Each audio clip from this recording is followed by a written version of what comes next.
Chairman, members of the House. We are so lucky to live in the 21st century today. If we lived in the 8th century BC, the average human lifespan would have been 28 years. Marriage would occur on attaining nubility, thus making the lifespan of a marriage around 14 years. In 2010, the lifespan of the average human being according to the CIA World Factbook is 67 years. And if marriages occur between ages 18 and 21 amongst women and men respectively in India, the lifespan of marriage has increased to 49 and 46 years for men and women respectively. In Indian law, life imprisonment is 14 years or as declared by a judge. In almost all societies, access to women is institutionalized in some ways so as to moderate the intensity of competition for nubile women. Marriage today also is somewhat of a socio-economic emotional construct.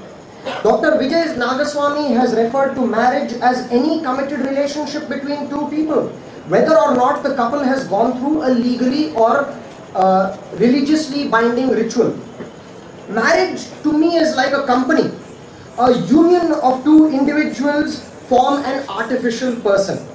Marriages are also like a private limited company based on the sense of ownership the spouses feel. How is ownership felt? If due diligence and audit is done by the parents of the bride and groom and that results in an assent, it is an arranged marriage. If due diligence and audit is not done or results in disapproval by parents of bride and groom, it results in a love marriage.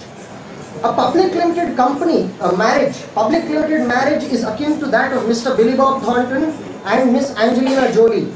Billy Bob showcased intimacy with Halle Berry in Monsters Ball in 2001, and Miss Jolie expressed the same with Mr. Antonio Banderas in Original Sin that same year.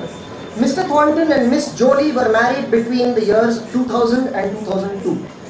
Polygamous marriages and polyandrous marriages are also like this.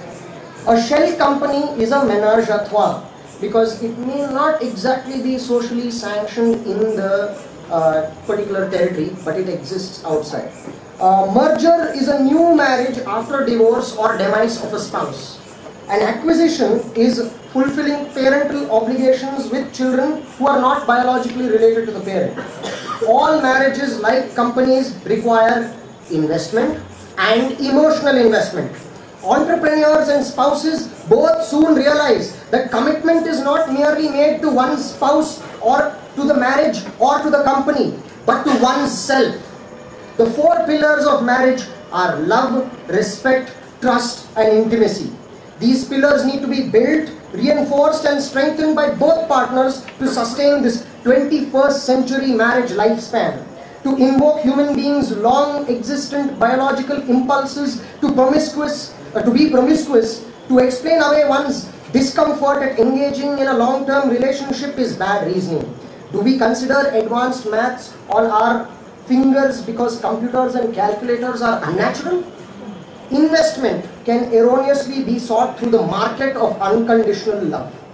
Unconditional love is the very human need to be loved, cherished, and nurtured without any exceptions on the part of one's partner.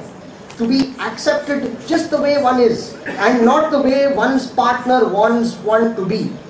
The truth is, all relationships are conditional. What is failure of a marriage? Failure is not divorce. Failure is insolvency or bankruptcy. It may be financial, moral, psychological, or physical. Dowry harassment, marital rape, pedophilia, adultery, child abuse are such examples. Divorce is akin to winding up of a company. This winding up results in a merger or acquisition. Let us respect that marriage lifespan is growing at a slower rate than the human lifespan. I conclude that divorce is a liberating experience. There may be accidental parents, but there are no accidental children. The future may lie in limited liability partnerships. Mexico is considering 2-year marriage licenses, the benefits of which would include clauses on custody rights and division of property without cumbersome paperwork that hurts families. Thank you all very much.